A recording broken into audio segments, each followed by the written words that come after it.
If you guys have looked online for even 10 minutes, you've realized that there's a ton of information about saunas and it's getting overwhelming to choose what really is the best sauna for you. So what I'm going to do today is I'm not going to talk about EMF and a bunch of other I'm going to tell you what saunas I like personally after working with Matt. I want to know, does this sauna work? Is it good quality and is it going to last? That's it. So let's get into it. The first one on the list is the LifePro 1-person. And there's a reason that I chose this first, and it's because for the amount of money you're spending and the amount of sauna that you're getting and the amount of sweat that you get from it, the performance of the sauna, you can't beat this thing. It's like $1,200 sometimes. It's a full 1-person sauna. It looks nice. The heater layout is phenomenal. And for those of you that are like, well, I could just get one from Costco, please don't. They suck. The ones from Costco don't have floor heaters. They don't have calf heaters.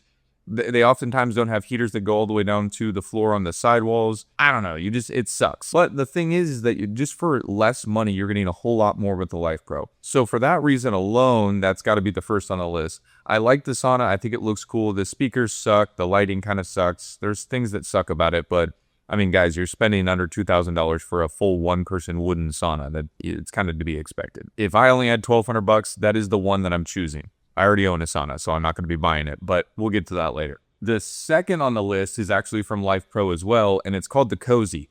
The reason I like this one is because it is freaking small. Like, it is extremely, extremely small. So for myself, I don't know if I'd choose this one just because I'm 6 foot tall. I'm, 180 to 200 pounds. I don't think I'd be comfortable in there. And when I sat in it, I did feel a little bit cramped. I don't really like having to get in like sideways into it. You can see in the video, Matt's getting in it and I'm filming. Regardless, it's a super cool sauna. It has great heat up time. It packs a punch for the size that it is. And it's stupid cheap. That thing is really, really cheap.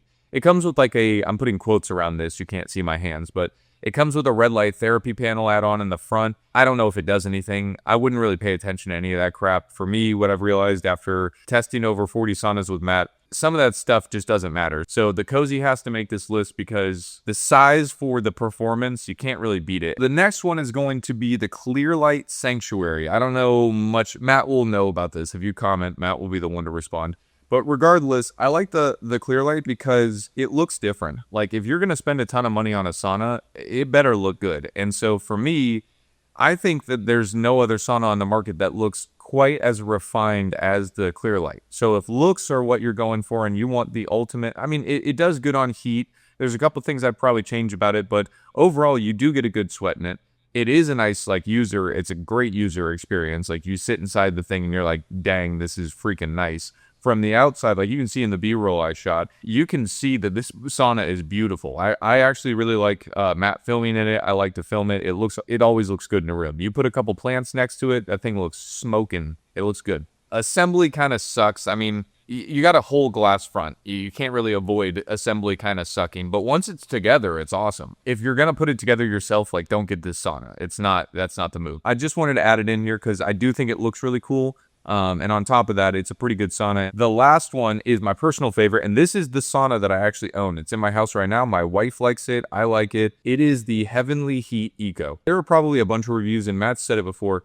This is the most tank-like sauna you can buy. This thing is, the walls are stupid heavy. You can clearly feel when you pick it up that it is like double the weight of a normal mini or 1-person sauna. Not only is it tank-like in the build of it, like the quality of the build, the thickness of the walls, the wood quality, the other part that makes it ridiculous is, how do I put this into words? This stupid thing is hot, like really, really hot. The heat up time is really fast because it's so small and there's the same amount of heaters as like a 1-person.